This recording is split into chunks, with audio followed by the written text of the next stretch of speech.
On November 2nd, voters went to the polls and re-elected Republican President Ronald Reagan. He won with 59% of the vote. We will now bring you the second presidential debate of 1984.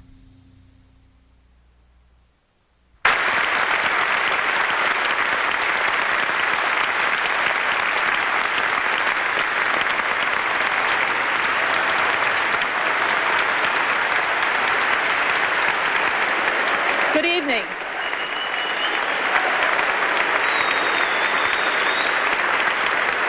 Good evening from the Municipal Auditorium in Kansas City. I am Dorothy Ridings, the President of the League of Women Voters, the sponsor of this final presidential debate of the 1984 campaign between Republican Ronald Reagan and Democrat Walter Mondale. Our panelists for tonight's debate on defense and foreign policy issues are Georgie Ann Geyer, syndicated columnist for Universal Press Syndicate, Marvin Kalb, chief diplomatic correspondent for NBC News, Morton Kondracki, executive editor of the New Republic magazine, and Henry Truitt, diplomatic correspondent for the Baltimore Sun. Edwin Newman, formerly of NBC News and now a syndicated columnist for King Features, is our moderator. Ed? Dorothy Ridings, thank you. A brief word about our procedure tonight. The first question will go to Mr. Mondale. He'll have 2.5 minutes to reply. Then the panel member who put the question will ask a follow-up. The answer to that will be limited to 1 minute. After that, the same question will be put to President Reagan. Again, there will be a follow-up, and then each man will have 1 minute for rebuttal. The second question will go to President Reagan first. After that, the alternating will continue. At the end, there will be 4-minute summations with President Reagan going last. We have asked the questioners to be brief. Let's begin. Ms. Geyer, your question to Mr. Mondale. Mr. Mondale, two related questions on the crucial issue of Central America. You and the Democratic Party have said that the only policy toward the horrendous civil wars in Central America should be on the economic development and negotiations, with perhaps a quarantine of Marxist Nicaragua.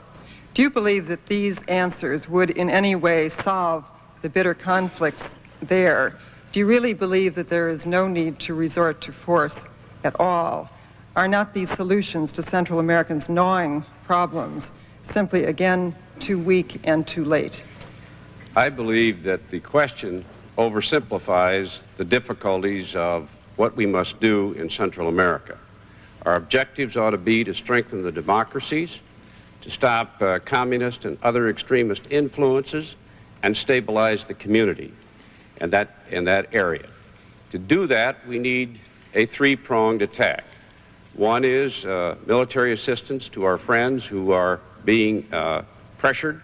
Secondly, a strong and sophisticated economic aid program and human rights program that offers a better life and a sharper alternative to the alternative offered by the totalitarians who oppose us. And finally, a strong diplomatic effort that pursues the possibilities of peace in the area. That's one of the big disagreements that we have with the President, that they have not pursued the diplomatic opportunities, either within El Salvador or as between the countries, and have lost time during which we might have been able to achieve a peace. This brings up the whole question of what presidential leadership is all about. I think the lesson in Central America, this recent embarrassment in Nicaragua, where we are giving instructions for hired assassins, hiring criminals, and the rest, all of this has strengthened our opponents.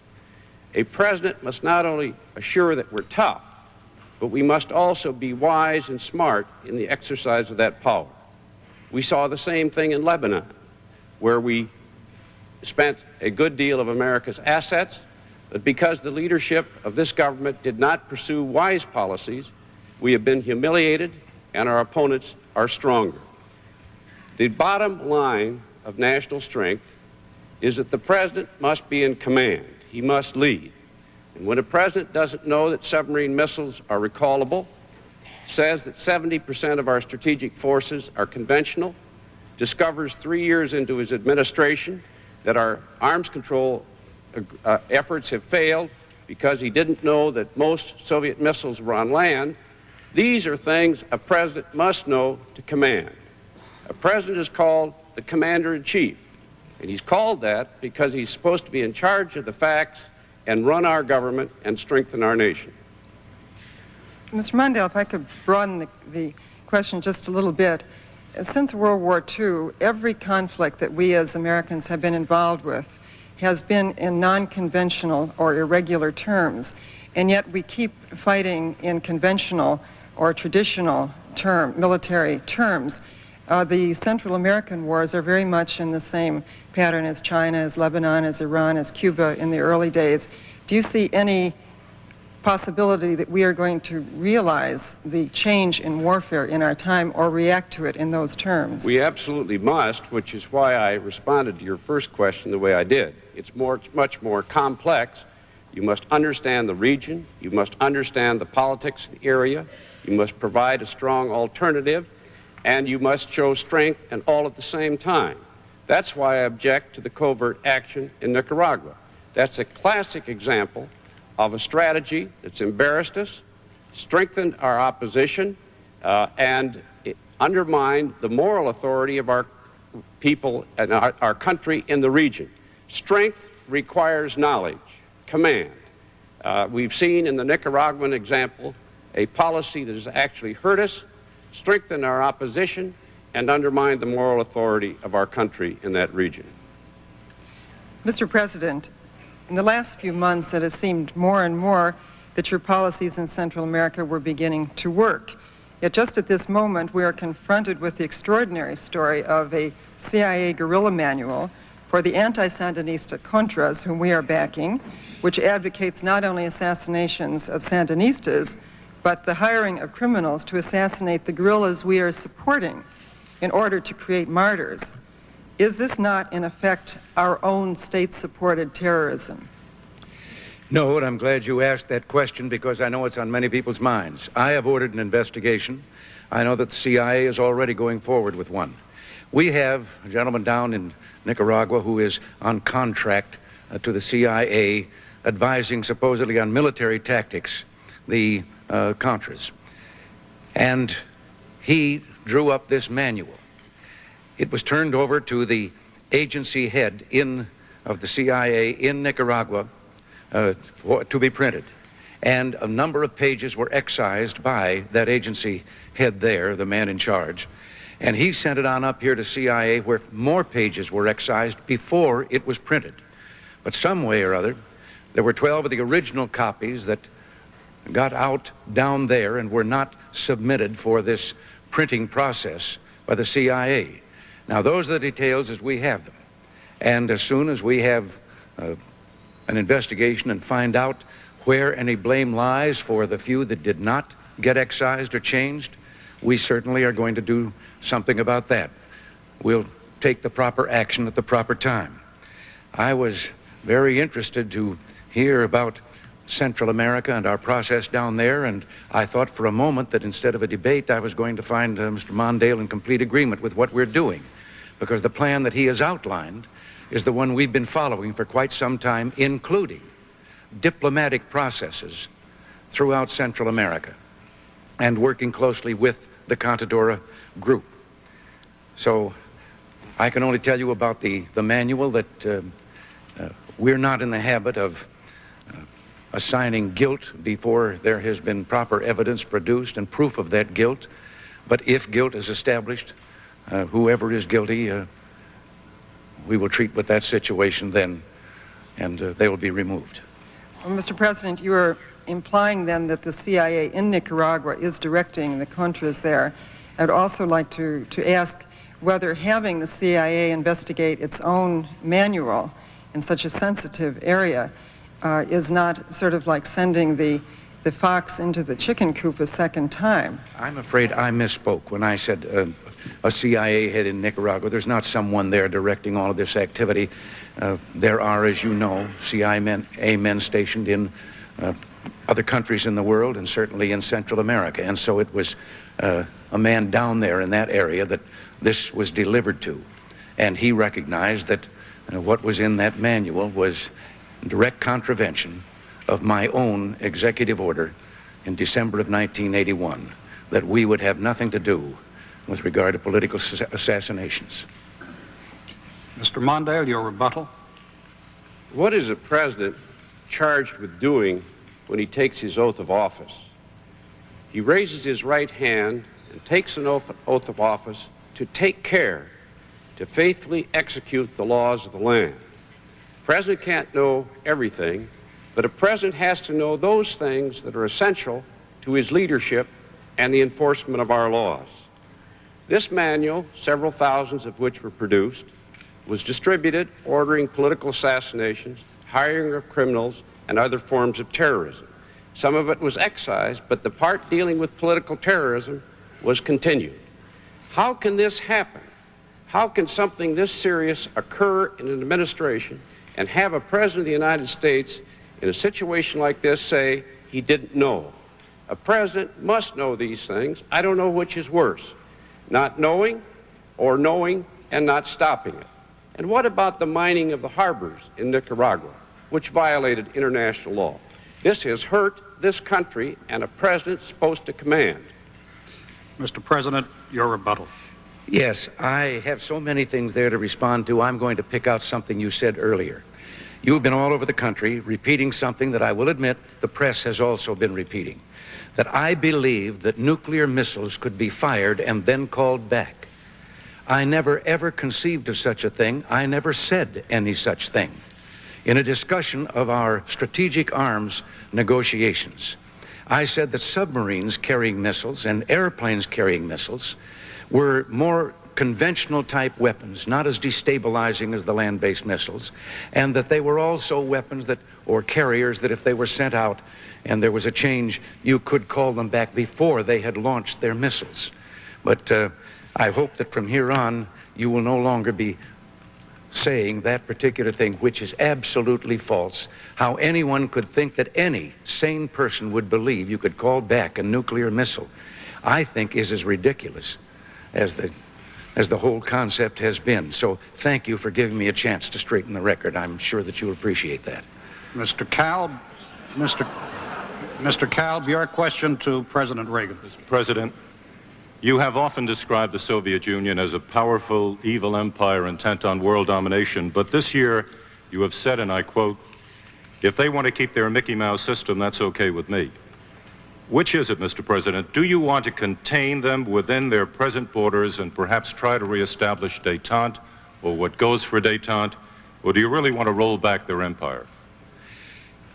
I have said on a number of occasions exactly what I believe about the Soviet Union. I retract nothing that I have said. I believe that many of the things they have done are evil in any concept of morality that we have. But I also recognize that as the two great superpowers in the world, we have to live with each other. And I told Mr. Gromyko, we don't like their system, they don't like ours. And we're not going to change their system, and they sure better not try to change ours. But between us, we can either destroy the world or we can save it. And I suggested that certainly it was to their common interest, along with ours, to avoid a conflict and to attempt to save the world and remove the nuclear weapons. And I think that perhaps we established a little better understanding. I think that in dealing with the Soviet Union, one has to be realistic. I know that Mr. Mondale in the past has made statements as if they were just people like ourselves, and if we were kind and good and did something nice, they would respond accordingly.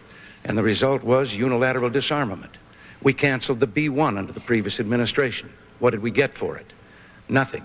The Soviet Union has been engaged in the biggest military buildup in the history of man. At the same time that we tried the policy of unilateral disarmament, of weakness, if you will. And now we are putting up a defense of our own, and I've made it very plain to them. We seek no superiority. We simply are going to provide a deterrent so that it will be too costly for them if they are nursing any ideas of aggression against us. Now, they claim they're not, and I made it plain to them, we're not.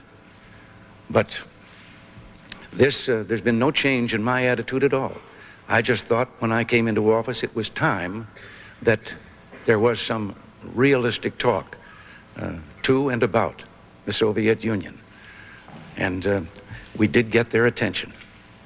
Mr. President, perhaps the other side of the coin, a related question, sir. Since World War II, the vital interests of the United States have always been defined by treaty commitments and by presidential proclamations. Aside from what is obvious, such as NATO, for example, which countries, which regions in the world do you regard as vital national interests of this country, meaning that you would send American troops to fight there if they were in danger? Well, now, you've added a hypothetical there at the end, Mr. Kelb, about that, where we would send troops in to fight. I am not going to make the decision as to what the tactics could be, but obviously there are a number of areas in the world that are of importance to us. One is the Middle East, and that is of interest to the whole Western world and the industrialized nations because of the great supply of energy upon which so many depend there. Our neighbors here in America are vital to us. We're working right now and trying to be of help in Southern Africa with regard to the independence of Namibia and the removal of the Cuban surrogates, the thousands of them, from Angola. So I can say there are a great many interests. I believe that we have a great interest in the Pacific Basin. That is where I think the future of the world lies. But I am not going to pick out one and in advance hypothetically say, oh yes, we would send troops there. I don't want to send troops Mr. President. anyplace. Sorry, your time was up. Mr. Mondale, you have described the Soviet leaders as, and I'm quoting, cynical, ruthless, and dangerous, suggesting an almost total lack of trust in them. In that case, what makes you think that the annual summit meetings with them that you've proposed will result in agreements that would satisfy the interests of this country? Because the only type of agreements to reach with the Soviet Union are the types that are specifically defined so we know exactly what they must do, subject to full verification, which means we know every day whether they're living up to it, and follow-ups wherever we find suggestions that they're violating it, and the strongest possible terms. I have no illusions about the Soviet Union leadership or the nature of that state. They are a tough and a ruthless adversary, and we must be prepared to meet that challenge, and I would. Where I part with the President is that despite all of those differences, we must, as past presidents before this one have done, meet on the common ground of survival. And that's where the President has opposed practically every arms control agreement by every president of both political parties since the bomb went off. And he now completes this term with no progress toward arms control at all, but with a very dangerous arms race underway instead. There are now over 2,000 more warheads pointed at us today than there were when he was sworn in, and that does not strengthen us. We must be very, very realistic in the nature of that leadership, but we must grind away and talk to find ways to reducing these differences, particularly where arms races are concerned and other dangerous exercises of Soviet power.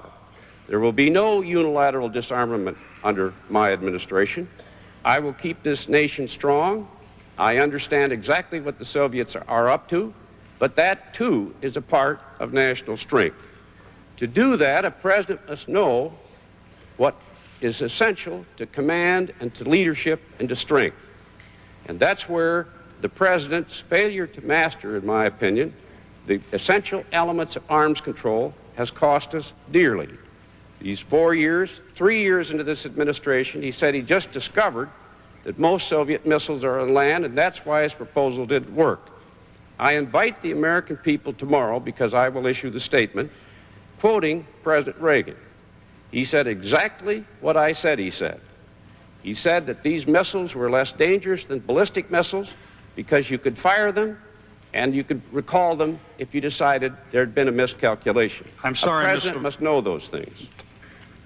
Related question, Mr. Mondale, on Eastern Europe. Do you accept the conventional diplomatic wisdom that Eastern Europe is a Soviet sphere of influence? And if you do, what could a Mondale administration realistically do to help the people of Eastern Europe achieve the human rights that were guaranteed to them as a result of the Helsinki Accords? I think the essential strategy of the United States ought not accept any Soviet control over Eastern Europe. We ought to deal with each of these countries separately. We ought to pursue strategies with each of them, economic and the rest, that help them pull away from their dependence upon the Soviet Union. Where the Soviet Union has acted irresponsibly, as they have in many of those countries, especially recently in Poland, I believe we ought to insist that Western credits extended to the Soviet Union bear the market rate, make the Soviets pay for their irresponsibility. That is a very important objective, to make certain that we continue to look forward to progress toward greater independence by these nations and work with each of them separately. Mr. President, your rebuttal. Yes, I'm not going to continue trying to respond to these repetitions of the falsehoods that have already been stated here. But with regard to whether Mr. Mondale would be strong as he said he would be, I know that he has a commercial out where he is appearing on the deck of the Nimitz and watching the F-14s take off, and that's an image of strength. Except that if he had had his way when the Nimitz was being planned, he would have been deep in the water out there because there wouldn't have been any Nimitz to stand on. He was against it. He was against the F-14 fighter. He was against the M1 tank. He was against the B-1 bomber. He wanted to cut the salary of all of the military. He wanted to bring home half of the American forces in Europe. And he has a record of weakness with regard to our national defense that is second to none. Indeed, he was on that side virtually throughout all his years in the Senate, and he opposed even President Carter when, toward the end of his term, President Carter wanted to increase the defense budget. Mr. Mondale, your rebuttal. Mr. President, I accept your commitment to peace, but I want you to accept my commitment to a strong national defense. I have proposed a budget which would increase our nation's strength in real terms by double that of the Soviet Union. I'll tell you where we disagree. It is true, over 10 years ago, I voted to delay production of the F-14. I'll tell you why. The plane wasn't flying the way it was supposed to be. It was a waste of money. Your definition of national strength is to throw money at the Defense Department. My definition of national strength is to make certain that a dollar spent buys us a dollar's worth of defense. There's a big difference between the two of us. A president must manage that budget. I will keep us strong, but you'll not do that unless you command that budget and make certain we get the strength that we need. When you pay $500 for a $5 hammer, you're not buying strength. I would ask the audience not to applaud. All it does is take up time that we would like to devote to the debate. Mr. Kondracki, a question to Mr. Mondale. Mr. Mondale, in an address earlier this year, you said that before this country resorts to military force, and I'm quoting, American interests should be sharply defined, publicly supported, congressionally sanctioned, militarily feasible, internationally defensible, open to independent scrutiny, and alert to regional history. Now, aren't you setting up such a gauntlet of tests here that adversaries could easily suspect that as president you would never use force to protect American interests? No, as a matter of fact, I believe every one of those standards is essential to the exercise of power by this country. And we can see that in both Lebanon and in Central America. In Lebanon, this president exercised American power all right, but the management of it was such that our Marines were killed. We had to leave in humiliation. The Soviet Union became stronger. Terrorists became emboldened. And it was because they did not think through how power should be exercised, did not have the American public with them on a plan that worked, that we ended up the way we did. Similarly, in Central America, what we're doing in Nicaragua with this covert war, which the Congress, including many Republicans, have tried to stop, is finally end up with a public definition of American power that hurts us, where we get associated with political assassins and the rest. We have to decline for the first time in modern history jurisdiction of the World Court because they'll find us guilty of illegal actions, and our enemies are strengthened from all of this. We need to be strong. We need to be prepared to use that strength, but we must understand that we are a democracy, we are a government by the people, and when we move, it should be for very severe and extreme reasons that serve our national interest and end up with a stronger country behind us. It is only in that way that we can persevere. You've been quoted as saying that you might quarantine Nicaragua. I'd like to know what that means. Would you stop Soviet ships as President Kennedy did in 1962, and wouldn't that be more dangerous than President Reagan's covert war? What I'm referring to there is the mutual self-defense provisions that exist in the Inter-American Treaty, so-called Rio Pact, that permits the nations, our friends in that region, to combine to take steps, diplomatic and otherwise, to prevent Nicaragua, when she acts irresponsibly in asserting power in other parts outside of her border, to take those steps, whatever they might be, to stop it.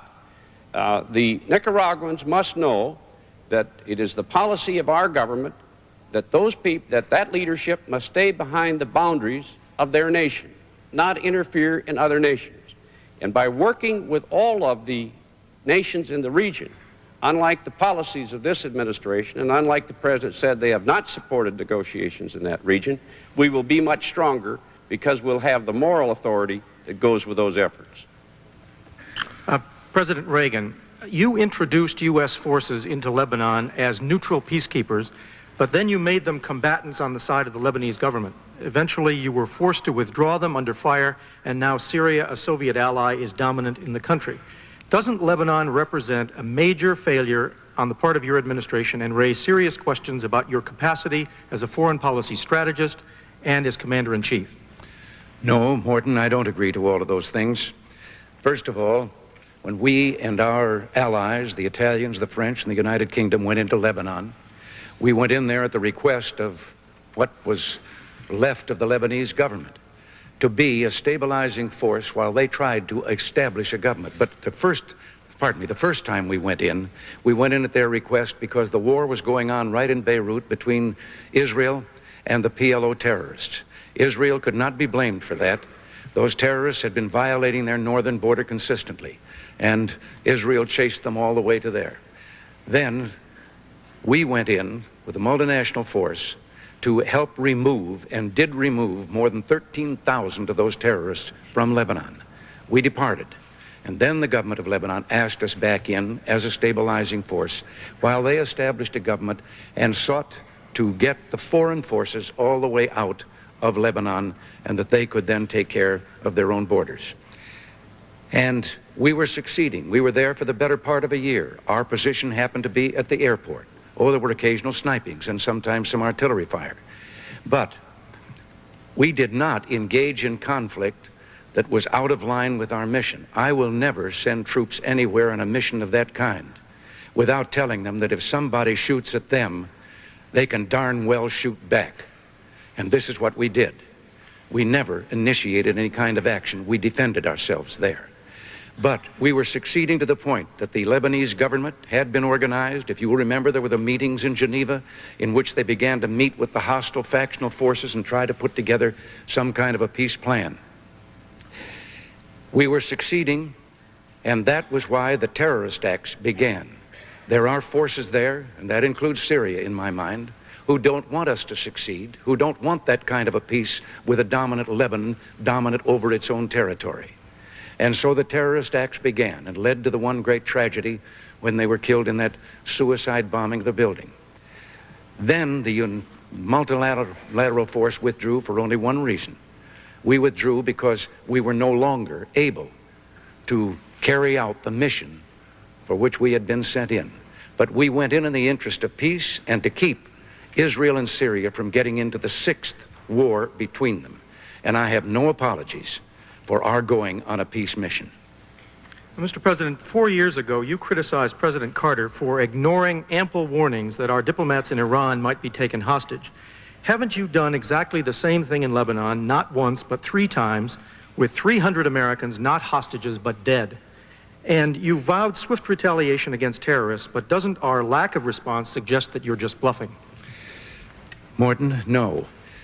I think there's a great difference between the government of Iran threatening our diplomatic personnel, and there is a government that you can see and can put your hand on. In the terrorist situation, there are terrorist factions all over. In a recent 30-day period, 37 terrorist acts in 20 countries have been committed. The most recent has been the one in Brighton. In dealing with terrorists, yes, we want to retaliate, but only if we can put our finger on the people responsible and not endanger the lives of innocent civilians there in the various communities and in the city of Beirut where these terrorists are operating. I have just signed legislation to add to our ability to deal, along with our allies, with this terrorist problem. And it's going to take all the nations together, just as when we banded together, we pretty much resolved the whole problem of skyjackings some time ago. Well, the red light went on. I could have gone on forever. Mr. Mondale, your rebuttal. Groucho Marx said, "Who do you believe, me or your own eyes?" And what we have in Lebanon is something that the American people have seen. The Joint Chiefs urged the President not to put our troops in that barracks because they were undefensible. They went to him 5 days before they were killed and said, "Please take them out of there." The Secretary of State admitted that this morning. He did not do so. The report following the explosion of the barracks disclosed that we had not taken any of the steps that we should have taken. That was the second time. Then the embassy was blown up a few weeks ago, and once again, none of the steps that should have been taken were taken, and we were warned 5 days before that explosives were on their way, and they weren't taken. The terrorists have won each time. The President told the terrorists he was going to retaliate. He didn't. They called their bluff. And the bottom line is that the United States left in humiliation, and our enemies are stronger. Mr. President, your rebuttal. Yes. First of all, Mr. Mondale should know that the President of the United States did not order the Marines into that barracks. That was a command decision made by the commanders on the spot and based with what they thought was best for the men there. That is one. And the other things that you've just said about the terrorists, I'm tempted to ask you what you would do. These are unidentified people, and after the bomb goes off, they're blown to bits because they are suicidal individuals who think that they're going to go to paradise if they perpetrate such an act and lose their life in doing it. We are going to, as I say, we're busy trying to find the centers where these operations stem from, and retaliation will be taken. But we are not going to simply kill some people to say, "Oh, look, we got even." We want to know when we retaliate that we're retaliating with those who are responsible for the terrorist acts. And terrorist acts are such that our own United States Capitol in Washington has been bombed twice. Mr. Truitt, your question to President Reagan. Mr. President, I want to raise an issue that I think has been lurking out there for 2 or 3 weeks and cast it specifically in national security terms. You already are the oldest president in history, and some of your staff say you were tired after your most recent encounter with Mr. Mondale. I recall yet that President Kennedy had to go for days on end with very little sleep during the Cuba Missile Crisis. Is there any doubt in your mind that you would be able to function in such circumstances? Not at all, Mr. Truitt, and I want you to know that also I will not make age an issue of this campaign. I am not going to exploit for political purposes my opponent's youth and inexperience.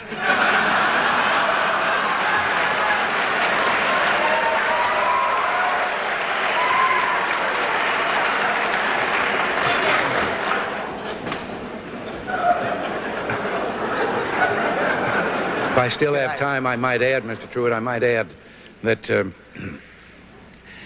it was Seneca or it was Cicero, I don't know which, that said, if it was not for the elders correcting the mistakes of the young, there would be no state. Mr. President, I'd like to head for the fence and try to catch that one before it goes over, but I'll go on to another question. You and Mr. Mondale have already disagreed about what you had to say about recalling submarine-launched missiles. There's a similar issue out there that relates to it is said at least that you were unaware that the Soviet retaliatory power was based on land-based missiles. First, is that correct? Secondly, if it is correct, have you informed yourself in the meantime? And third, is it even necessary for the president to be so intimately involved in strategic details? Yes, this had to do with our disarmament talks. And the whole controversy about land missiles came up because we thought that the strategic nuclear weapons, the most destabilizing, are the land-based. You put your thumb on a button and somebody blows up 20 minutes later.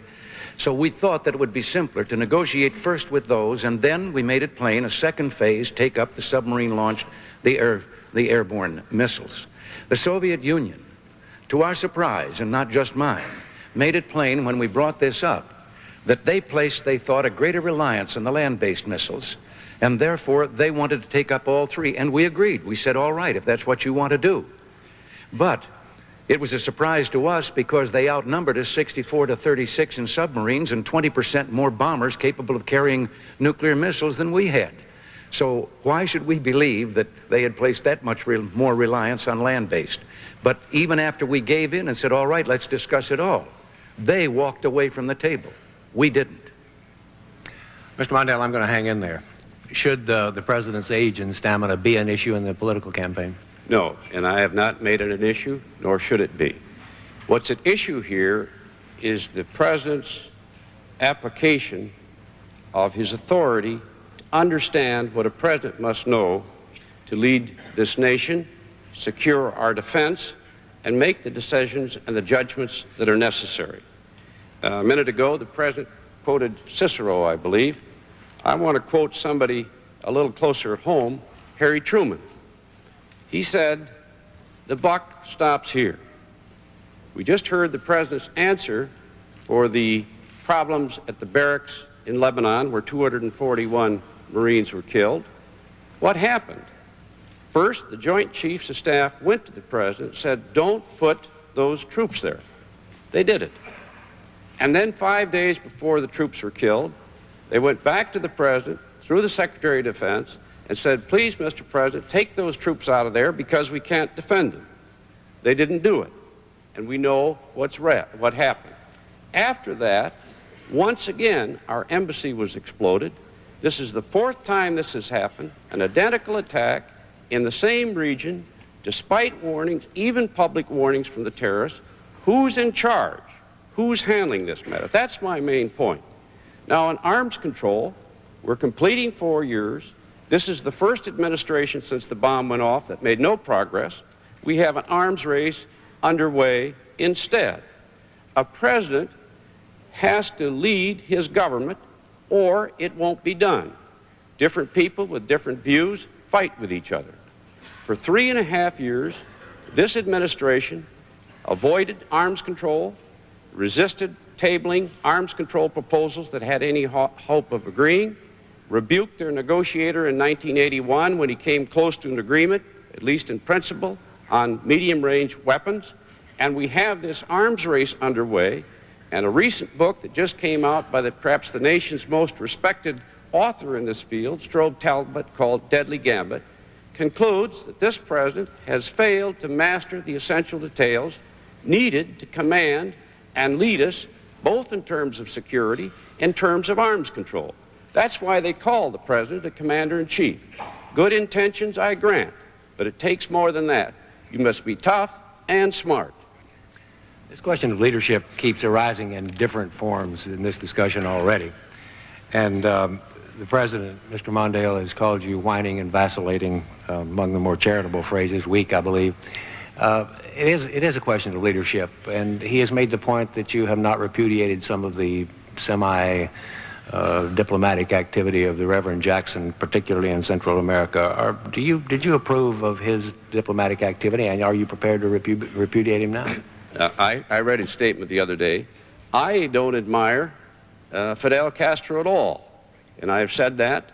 Che Guevara was a contemptible figure in civilization's history. I know the Cuban state as a police state, and all my life I've worked in a way that demonstrates that. But Jesse Jackson is an independent person. I don't control him, and let's talk about people we do control. In the last debate, the Vice President of the United States said that I said the Marines had died shamefully and died in shame in Lebanon. I demanded an apology from Vice President Bush because I had instead honored these young men, grieved for their families, and think they were wonderful Americans that honored us all. What does the President have to say about taking responsibility for a Vice President who won't apologize for something like that? Mr. President, your rebuttal. Yes, I know it'll come as a surprise to Mr. Mondale, but I am in charge. And as a matter of fact, we haven't avoided arms control talks with the Soviet Union. Very early in my administration, I proposed, and I think something that had never been proposed by any previous administration, I proposed a total elimination of intermediate range missiles where the Soviets had better than a ton and still have better than a 10-to-1 advantage over the Allies in Europe. When they protested that and suggested a smaller number, perhaps I went along with that. The so-called negotiation that you said I walked out on was the so-called walk in the wood between one of our representatives and one of the Soviet Union, and it wasn't me that turned it down. The Soviet Union disavowed it. Mr. Mondale, your rebuttal. There are two distinguished authors on arms control in this country. There are many others, but two that I want to cite tonight. One is Strobe Talbot in his classic book, Deadly Gambit. The other is John Newhouse, who's one of the most distinguished arms control specialists in our country. Both said that this administration turned down the Walk in the Woods agreement first, and that would have been a perfect agreement from the standpoint of the United States and Europe and our security. When Mr. Nitze, a good negotiator, returned, he was rebuked, and his boss was fired. This is the kind of leadership that we've had in this administration in the most deadly issue of our times. Now we have a runaway arms race. All they've got to show for 4 years in U.S.-Soviet relations is one meeting in the last weeks of an administration and nothing before. They're tough negotiators, but all previous presidents have made progress. This one has not. Ms. Geyer, your question to Mr. Mondale. Mr. Mondale, many analysts are now saying that actually our #1 foreign policy problem today is one that remains almost wholly unrecognized: massive illegal immigration from economically collapsing countries. They are saying that it is the only real territorial threat to the American nation state. You yourself said in the 1970s that we had a, quote, hemorrhage on our borders, unquote. Yet today you have backed off any immigration reform, such as the balanced and highly crafted Simpson-Mazzoli bill. Why? What would you do instead today, if anything? This is a very serious problem in our country, and it has to be dealt with. I object to that part of the Simpson-Mazzoli bill, which I think is very unfair and would prove to be so. That is the part that requires employers to determine the citizenship of an employee before they're hired. I am convinced that the result of this would be that people who are Hispanic, people who have different languages or speak with an accent, would find it difficult to be employed. I think that's wrong. We've never had citizenship tests in our country before, and I don't think we should have a citizenship card today. That is counterproductive. I do support the other aspects of the Simpson-Mazzoli bill that strengthen enforcement at the border, strengthen other ways of dealing with undocumented workers in this difficult area, and dealing with the problem of settling people who have lived here for many, many years and do not have an established status. I have further strongly recommend that this administration do something it has not done, and that is to strengthen enforcement at the border, strengthen the officials in this government that deal with undocumented workers, and to do so in a way that's responsible and within the Constitution of the United States. We need an answer to this problem, but it must be an American answer that is consistent with justice and due process. Everyone in this room practically here tonight is an immigrant. We came here loving this nation, serving it, and it has served all of our most bountiful dreams. And one of those dreams is justice. And that we need a measure, and I will support a measure, that brings about those objectives, but avoids that one aspect that I think is very serious. The second part is to maintain and improve relations with our friends to the south. We cannot solve this problem all on our own. And that's why the failure of this administration to deal in an effective and good faith way with Mexico, with Costa Rica, with the other nations in trying to find a peaceful settlement to the dispute in Central America has undermined our capacity to effectively to deal diplomatically in this area as well. Sir, people as well-balanced and just as Father Theodore Hesburgh at Notre Dame, who headed the Select Commission on Immigration, have pointed out repeatedly that there will be no immigration reform without employer sanctions because it would be an unbalanced bill and there would be simply no way to reinforce it. However, putting that aside for the moment, your critics have also said repeatedly that you have not gone along with the bill or with any immigration reform because of the Hispanic groups or Hispanic leadership groups who actually do not represent what the Hispanic Americans want, because polls show that they overwhelmingly want some kind of immigration reform.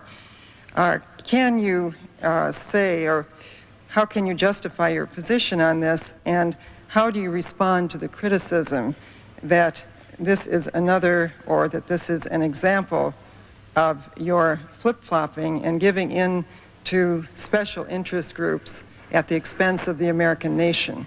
I think you're right that the polls show that the majority of Hispanics want that bill. So I'm not doing it for political reasons. I'm doing it because all my life I've fought for a system of justice in this country, a system in which every American has a chance to achieve the fullness in life without discrimination. This bill imposes upon employers the responsibility of determining whether somebody who applies for a job is an American or not. And just inevitably, they're going to be reluctant to hire Hispanics or people with a different accent. If I were dealing with politics here, the polls show the American people want this. I am for reform in this area, for tough enforcement at the border, and for many other aspects of the Simpson-Mazzola bill. But all my life, I've fought for a fair nation, and despite the politics of it, I stand where I stand, and I think I'm right. And before this fight is over, we're going to come up with a better bill, a more effective bill that does not undermine the liberties of our people. Mr. President, you too have said that our borders are out of control. Yet this fall, you allowed the Simpson-Mazzola bill, which would at least have minimally protected our borders and the rights of citizenship, because of a relatively unimportant issue of reimbursement to the states for legalized aliens. Given that, may I ask, what priority can we expect you to give this forgotten national security element? How sincere are you in your efforts to control, in effect, the nation state that is the United States? And we, believe me, supported the Simpson-Mazzola bill strongly and the bill that came out of the Senate. However, there were things added in on the House side that we felt made it less of a good bill. As a matter of fact, made it a bad bill. And in conference, we stayed with them in conference all the way to where even Senator Simpson did not want the bill in the manner in which it would come out of the conference committee. There were a number of things in there that weakened that bill. I can't go into detail about them here. But it is true our borders are out of control. It is also true that this has been a situation on our borders back through a number of administrations. And I supported this bill. I believe in the idea of amnesty for those who have put down roots and who have lived here, even though some time back they may have entered illegally. With regard to the employer sanctions, we must have that, not only to ensure that we can identify the illegal aliens, but also, while some keep protesting about what it would do to employers, there is another employer that we shouldn't be so concerned about. And these are employers down through the years who have encouraged the illegal entry into this country because they then hire these individuals and hire them at starvation wages and with none of the benefits that we think are normal and natural for workers in our country, and the individuals can't complain because of their illegal status. We don't think that those people should be allowed to continue operating free. And this was why the provisions that we had in with regard to sanctions and so forth. And I'm going to do everything I can, and all of us in the administration are, to join in again, when Congress is back at it, to get an immigration bill that will give us once again control of our borders. And with regard to friendship below the border and with the countries down there, yes, no administration that I know has established the relationship that we have with our Latin friends. But as long as they have an economy that leaves so many people in dire poverty and unemployment, they are going to seek that employment across our borders, and we work with those other countries. Mr. President, the experts also say that the situation today is terribly different, quantitatively, qualitatively different from what it has been in the past because of the gigantic population growth. For instance, Mexico's population will go from about 60 million today to 120 million at the turn of the century. Many of these people will be coming into the United States not as citizens but as illegal workers. You have repeatedly said recently that you believe that Armageddon, the destruction of the world, may be imminent in our times. Do you ever feel that we are in for an Armageddon or a situation, a time of anarchy regarding the population explosion in the world? No, as a matter of fact, the population explosion, if you look at the actual figures, has been vastly exaggerated, over-exaggerated. As a matter of fact, there are some pretty scientific and solid figures about how much space there still is in the world and how many more people we can have. It's almost like going back to the Malthusian theory, when even then they were saying that everyone would starve with the limited population they had then. But the problem of population growth is one here with regard to our immigration, and we have been the safety valve, whether we wanted to or not, with the illegal entry here in Mexico, where their population is increasing and they don't have an economy that can absorb them and provide the jobs. And this is what we're trying to work out, not only to protect our own borders, but to have some kind of fairness and recognition of that problem. Mr. Mondale, your rebuttal. One of the biggest problems today is that the countries to our south are so desperately poor that these people who will almost lose their lives if they don't come north despite all the risks. And if we're going to find a permanent, fundamental answer to this, it goes to American economic and trade policies that permit these nations to have a chance to get on their own 2 feet and to get prosperity so that they can have jobs for themselves and their people. And that's why this enormous national debt engineered by this administration is harming these countries and fueling this immigration. These high interest rates, real rates that have doubled under this administration, have had the same effect on Mexico and so on. And the cost of repaying those debts is so enormous that it results in massive unemployment, hardship, and heartache. And that drives our friends to the north, to the south, up into our region, and we need to end those deficits as well. Mr. President, your rebuttal.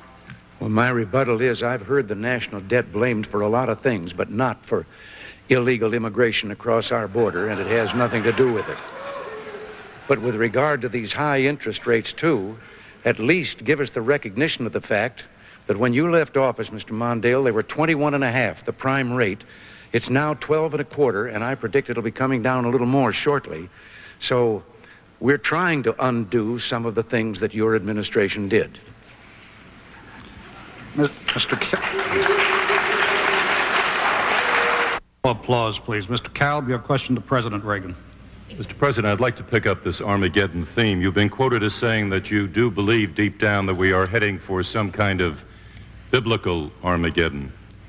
Your Pentagon and your Secretary of Defense have plans for the United States to fight and prevail in a nuclear war.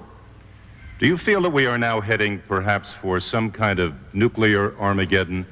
And do you feel that this country and the world could survive that kind of calamity? Mr. Kalb, I think what has been hailed as something I'm supposedly, as president, discussing as principle is the result of just some philosophical discussions with people who interested in the same things, and that is the prophecies down through the years, the biblical prophecies of what would portend the coming of Armageddon and so forth, and the fact that a number of theologians for the last decade or more have believed that this was true, that the prophecies are coming together that portend that. But no one knows whether Armageddon, those prophecies mean that Armageddon is 1,000 years away or day after tomorrow. So I have never seriously warned and said we must plan according to Armageddon. Now, with regard to having to say whether we would try to survive in the event of a nuclear war, of course we would. But let me also point out that to several parliaments around the world, in Europe and in Asia, I have made a statement to each one of them, and I'll repeat it here. A nuclear war cannot be won and must never be fought. And that is why we are maintaining a deterrent and trying to achieve a deterrent capacity to where no one would believe that they could start such a war and escape with limited damage. But the deterrent, and that's what it is for, is also what led me to propose what is now being called the Star Wars concept, but propose that we research to see if there isn't a defensive weapon that could defend against incoming missiles. And if such a defense could be found, wouldn't it be far more humanitarian to say that now we can defend against a nuclear war by destroying missiles instead of slaughtering millions of people? Mr. President, when you made that proposal, the so-called Star Wars proposal, you said, if I'm not mistaken, that you would share this very super sophisticated technology with the Soviet Union. After all of the distrust over the years, sir, that you have expressed towards the Soviet Union, do you really expect anyone to take seriously that offer that you would share the best of America's technology in this weapons area with our principal adversary? Why not? What if we did? And I hope we can. We're still researching. What if we come up with a weapon that renders those missiles obsolete? There has never been a weapon invented in the history of man that has not led to a defensive, a counter weapon. But suppose we came up with that. Now, some people have said, that would make it war imminent because they would think that we could launch a first strike because we could defend against the enemy.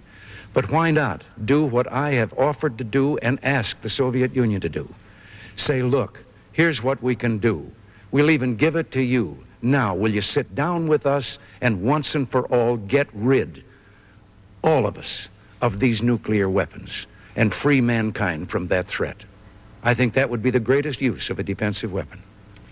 Mr. Mondale, you've been very sharply critical of the President's Strategic Defense Initiative. And yet, what is wrong with a major effort by this country to try to use its best technology to knock out as many incoming nuclear warheads as possible? First of all, let me sharply disagree with the President on sharing the most advanced, the most dangerous, the most important technology in America with the Soviet Union. We have had for many years, understandably, a system of restraints on high technology because the Soviets are behind us, and any research or development along the Star Wars schemes would inevitably involve our most advanced computers, most advanced engineering, and the thought that we would share this with the Soviet Union is, in my opinion, a total non-starter. I would not let the Soviet Union get their hands on it at all. Now, what's wrong with Star Wars? There's nothing wrong with the theory of it. If we could develop a principle that would say both sides could fire all their missiles and no one would get hurt, I suppose it's a good idea. But the fact of it is, we're so far away from research that even comes close to that, that this director of engineering research in the Defense Department said to get there, we would have to solve 8 problems, each of which are more difficult than the atomic bomb and the Manhattan Project. It would cost something like $1 trillion to test and deploy weapons. The second thing is, this all assumes that the Soviets wouldn't respond in kind, and they always do. We don't get behind, they won't get behind, and that's been the tragic story of the arms race. We have more at stake in space satellites than they do. If we could stop right now the testing and the deployment of these space weapons, and the President's proposals go clear beyond research. If it was just research, we wouldn't have any argument, because maybe someday somebody will think of something. But to commit this nation to a buildup of anti-satellite and space weapons at this time, in their crude state, would bring about an arms race that's very dangerous indeed. One final point. The most dangerous aspect of this proposal is, for the first time, we would delegate to computers the decision as to whether to start a war. That's dead wrong. There wouldn't be time for a president to decide. It would be decided by these remote computers. It might be an oil fire. It might be a jet exhaust. The computer might decide it's a missile, and off we go. Why don't we stop this madness now and draw a line and keep the heavens free from war? Mr. Mondale. In this general area, sir, of arms control, President Carter's national security advisors, Brignac Brzezinski, said, quote, "A nuclear freeze is a hoax," unquote. Yet the basis of your arms proposals, as I understand them, is a mutual and verifiable freeze on existing weapon systems. In your view, which specific weapon systems could be subject to a mutual and verifiable freeze, and which could not? Every system that is verifiable should be placed on the table for negotiations for an agreement. I would not agree to any negotiations or any agreement that involved conduct on the part of the Soviet Union that we couldn't verify every day. I would not agree to any agreement in which the United States security interest was not fully recognized and supported. That's why we say mutual and verifiable freezes. Now, why do I support the freeze? Because this ever-rising arms race madness makes both nations less secure. It's more difficult to defend this nation. It is putting a hair trigger on nuclear war. This administration, by going into the Star Wars system, is going to add a dangerous new escalations. We have to be tough on the Soviet Union, but I think the American people and the people of the Soviet Union want it to stop.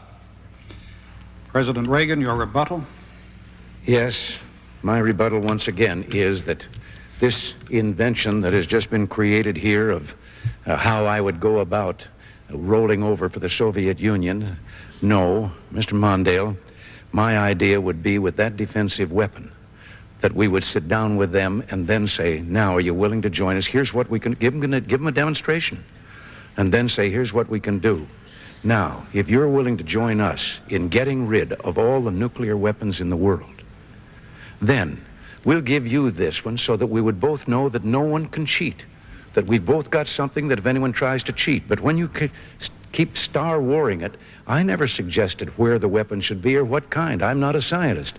I said, and the Joint Chiefs of Staff agreed with me, that it was time for us to turn our research ability to seeing if we could not find this kind of a defensive weapon. And suddenly somebody says, oh, it's got to be up there and it's Star Wars and so forth. I don't know what it would be, but if we can come up with one, I think the world will be better off. Mr. Mondale, your rebuttal.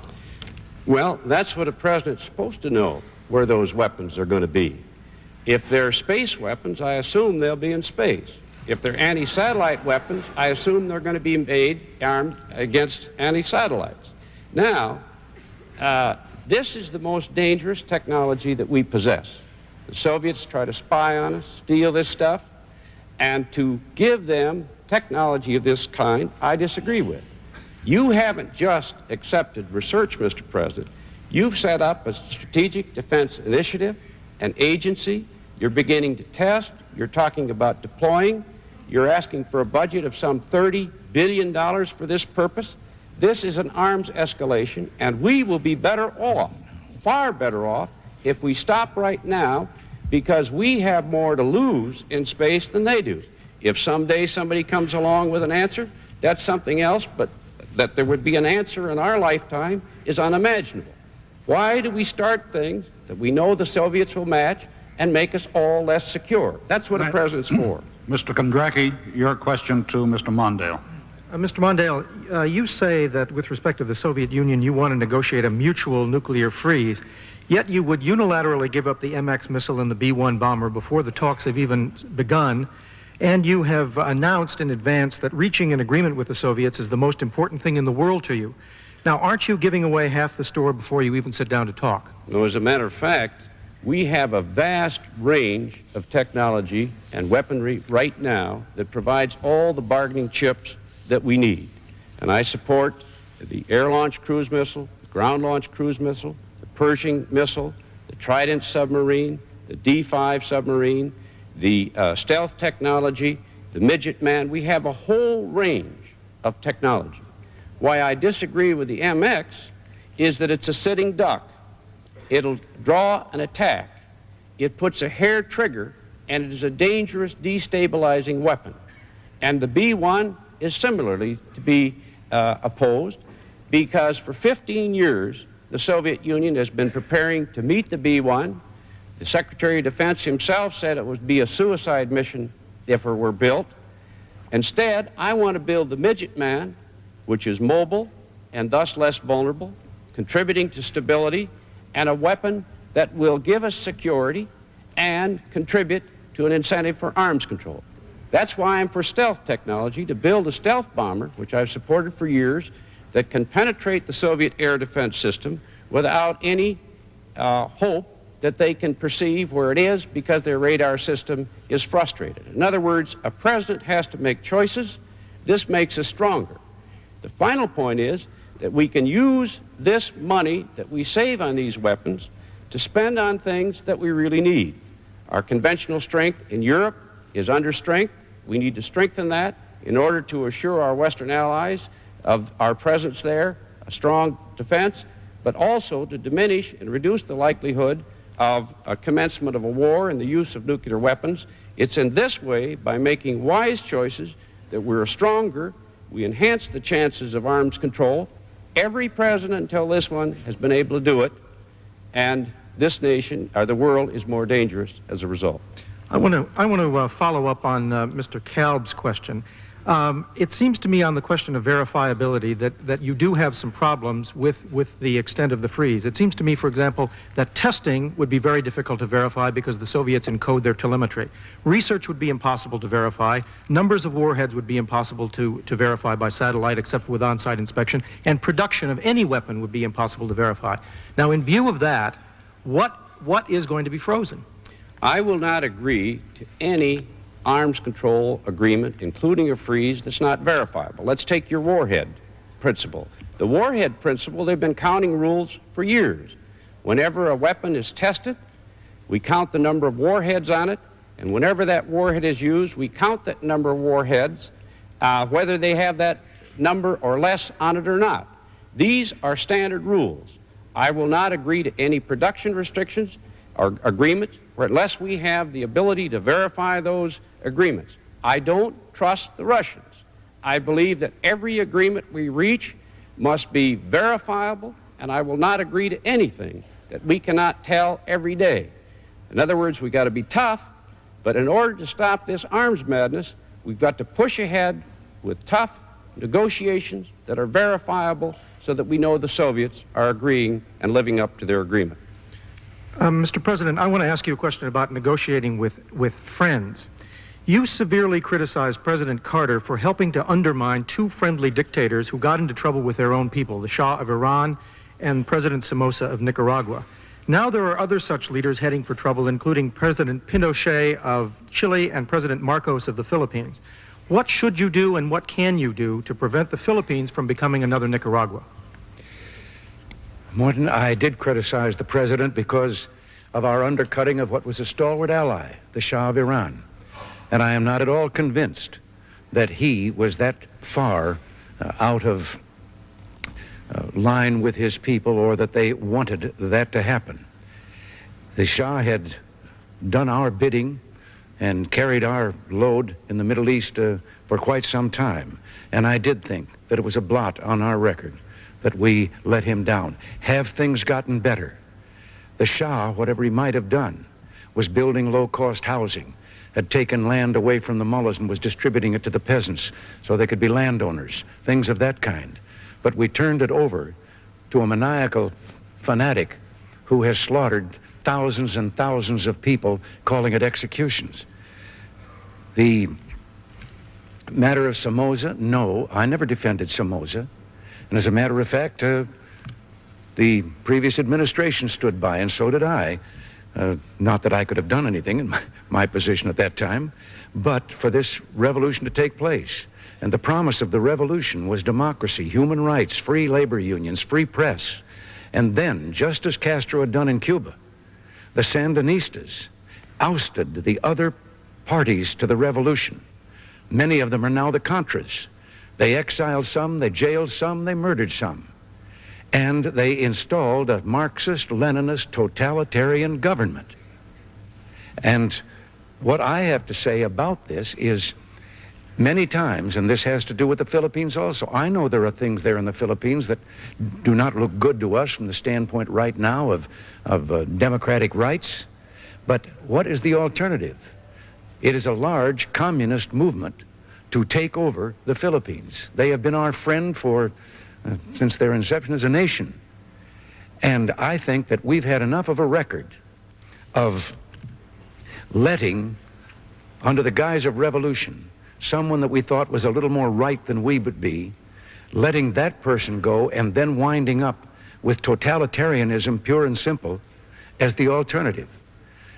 And I think that we're better off, for example, with the Philippines, of trying to retain our friendship and help them right the wrongs we see, rather than throwing them to the wolves and then facing a communist power in the Pacific. Mr. President, since the United States has two strategically important bases in the Philippines, would the overthrow of President Marcos constitute a threat to vital American interests? And if so, what would you do about it? Well, as I say, we have to look at what an overthrow there would mean and what the government would be that would follow. And there is every evidence, every indication that that government would be hostile to the United States. And that would be a severe blow to our abilities there in the Pacific. And what would you do about it? Sorry, you've asked the follow-up question. Mr. Mondale, your rebuttal. Perhaps in no area do we disagree more than this administration's policies on human rights. I went to the Philippines as vice president, pressed for human rights, called for the release of Aquino, and made progress that had been stalled on both the Subic and the Clark airfield bases. What explains this administration cozying up to the Argentine dictators after they took over? Fortunately, a democracy took over, but this nation was embarrassed by this current administration's adoption of their policies. What happens in South Africa, where, for example, the Nobel Prize winner 2 days ago said, this administration is seen as working with the oppressive government of that region, of South Africa. That hurts this nation. We need to stand for human rights. We need to make it clear we're for human liberty. National security and human rights must go together, but this administration, time and time again, has lost its way in this field. President Reagan, your rebuttal. Well, the invasion of Afghanistan didn't take place on our watch. I have described what has happened in Iran, and we weren't here then either. I don't think that our record of human rights can be assailed. I think that we have observed ourselves and have done our best to see that human rights are extended throughout the world. Mr. Mondale has recently announced a plan of his to get the democracies together and to work with the whole world to turn to democracy. And I was glad to hear him say that, because that's what we've been doing ever since I announced to the British Parliament that I thought we should do this. And human rights are not advanced when at the same time you then stand back and say, whoops, we didn't know the gun was loaded, and you have another totalitarian power on your hands. In this segment, because of the pressure of time, there will be no rebuttals and there will be no follow-up questions. Mr. Truitt, your question to President Reagan. One question to each candidate. One question to each candidate. Mr. President, could I take you back to something you said earlier, and if I'm misquoting you, please correct me. But I understood you to say that if the development of space military technology was successful, you might give the Soviets a demonstration and say, here it is, which sounds to me as if you might be trying to gain the sort of advantage that would enable you to dictate terms, in which I would then suggest to you might mean scrapping a generation of nuclear strategy called mutual deterrence, in which we in effect hold each other hostage. Is that your intention? Well, I can't say that I have roundtabled that and sat down with the chiefs of staff, but I have said that it seems to me that this could be a logical step in what is my ultimate goal, my ultimate dream, and that is the elimination of nuclear weapons in the world. And it seems to me that this could be an adjunct, or certainly a great assisting agent in getting that done. I am not going to roll over, as Mr. Mondale suggests, and give them something that could turn around and be used against us. But I think it's a very interesting proposal to see if we can find, first of all, something that renders those weapons obsolete, incapable of their mission. But Mr. Mondale seems to approve MAD. MAD is mutual assured destruction, meaning if you use nuclear weapons on us, the only thing we have to keep you from doing it is that we'll kill as many people of yours as you'll kill of ours. I think that to do everything we can to find, as I say, something that would destroy weapons and not humans is a great step forward in human rights. Mr. Mondale, could I ask you to address the question of nuclear strategy then? Formal doctrine is very arcane, but I'm going to ask you to deal with it anyway. Do you believe in MAD, mutual assured destruction, mutual deterrence, as it has been practiced for the last generation? I believe in a sensible arms control approach that brings down these weapons to manageable levels. I would like to see their elimination. And in the meantime, we have to be strong enough to make certain that the Soviet Union never tempts us. Now here we have to decide between generalized objectives and reality. The president says he wants to eliminate or reduce the number of nuclear weapons. But in fact, these last 4 years have seen more weapons built, a wider and more vigorous arms race than in human history. He says he wants a system that will make nuclear arms wars safe, so nobody's going to get hurt. Well, maybe someday somebody can dream of that. But why start an arms race now? Why destabilize our relationship? Why threaten our space satellites upon which we defend? Why pursue a strategy that would delegate to computers the question of starting a war? A president, to defend this country and to get arms control, must master what's going on. I accept his objective and his dreams, we all do. But the hard reality is that we must know what we're doing and pursue those objectives that are possible in our time. He's opposed every effort of every president to do so, and the 4 years of his administration, he's failed to do so. And if you want a tough president who uses that strength to get arms control and draws the line in the heavens, vote for Walter Mondale. Please, I must again ask the audience not to applaud, not to cheer, not to demonstrate its feelings in any way. We've arrived at the point in the debate now where we call for closing statements. You have the full 4 minutes, each of you. Mr. Mondale, will you go first? I want to thank the League of Women Voters, the good citizens of Kansas City, and President Reagan for agreeing to debate this evening. This evening we talked about national strength. I believe we need to be strong, and I will keep us strong. But I think strength must also require wisdom and smarts in its exercise. That's key to the strength of our nation. A president must know the essential facts essential to command. But a president must also have a vision of where this nation should go. Tonight, as Americans, you have a choice, and you're entitled to know where we would take this country if you decide to elect us. As president, I would press for long-term, vigorous economic growth. That's why I want to get these debts down and these interest rates down, restore America's exports, help rural America, which is suffering so much, and bring the jobs back here for our children. I want this next generation to be the best educated in American history, to invest in the human mind and science again, so we're out front. I want this nation to protect its air, its water, its land, and its public health. America is not temporary. We're forever. And as Americans, our generation should protect this wonderful land for our children. I want a nation of fairness, where no one is denied the fullness of life or discriminated against, and we deal compassionately with those in our midst who are in trouble. And above all, I want a nation that's strong. Since we debated 2 weeks ago, the United States and the Soviet Union have built 100 more warheads, enough to kill millions of Americans and millions of Soviet citizens. This doesn't strengthen us. This weakens the chances of civilization to survive. I remember the night before I became vice president. I was given the briefing and told that any time, night or day, I might be called upon to make the most fateful decision on earth, whether to fire these atomic weapons that could destroy the human species.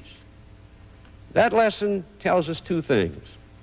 One, pick a president that you know will know, if that tragic moment ever comes, what he must know, because there'll be no time for staffing, committees, or advisors.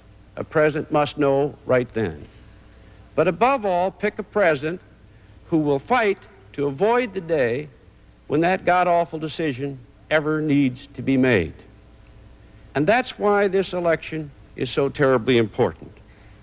America and Americans decide not just what's happening in this country. We are the strongest and most powerful free society on earth. When you make that judgment, you are deciding not only the future of our nation, in a very profound respect, you're deciding the future of the world. We need to move on. It's time for America to find new leadership. Please join me in this cause to move confidently and with a sense of assurance and command to build the blessed future of our nation.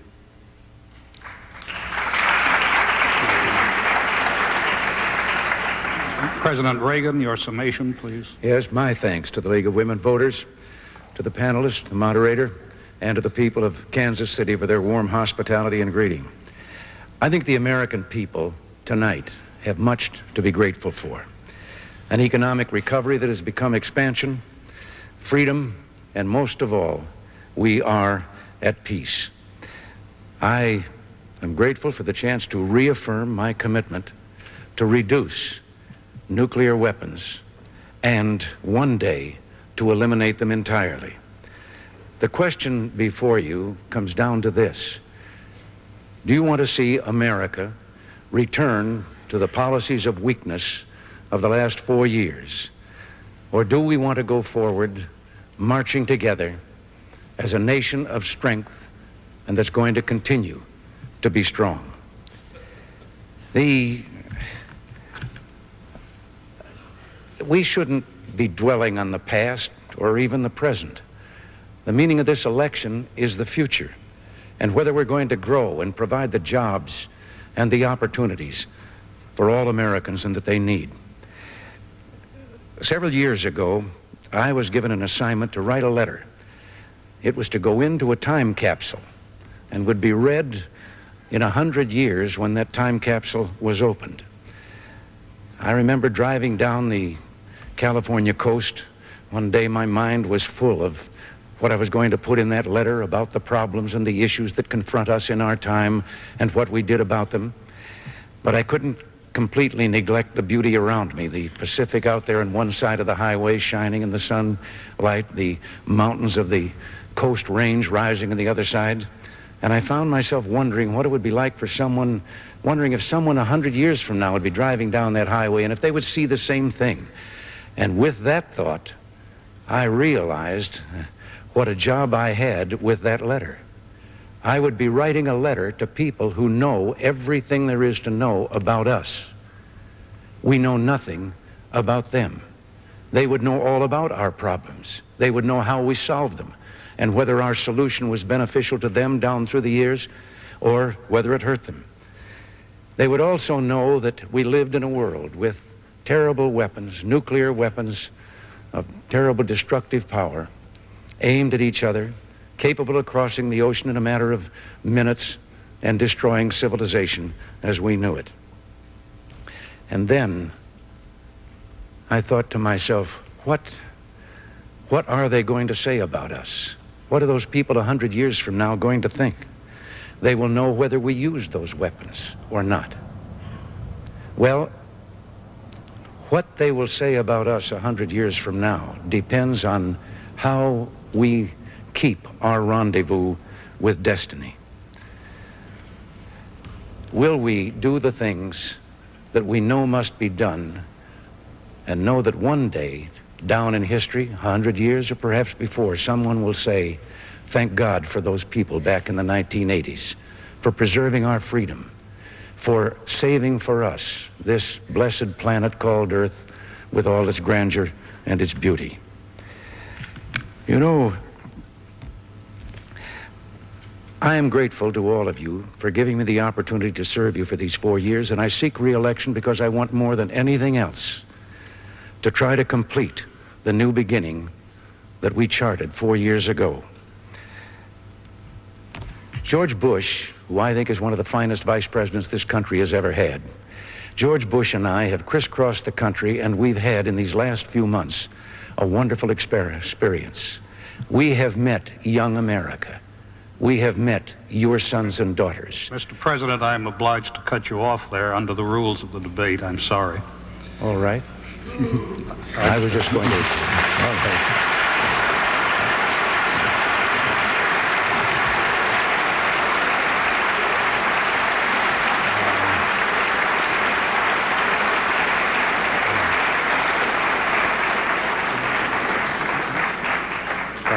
Perhaps I should point out that the rules under which I did that were agreed upon by the two campaigns with the League, as you know, yes. sir. Thank you, Mr. President. Thank you, Mr. Mondale. Our thanks also to the panel.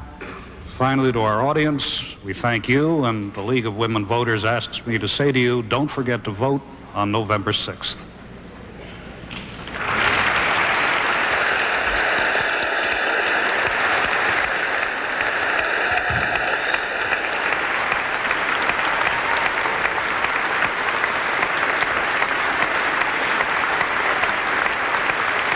Tonight at 7 p.m. Eastern Time, C-SPAN will provide live coverage of the third and final presidential debate from this election year.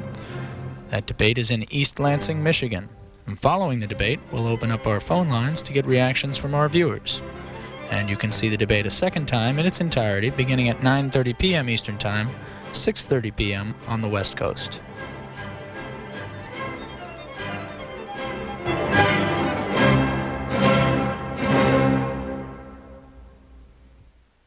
"10 months ago, heads of the 12-nation European community met in the Dutch town of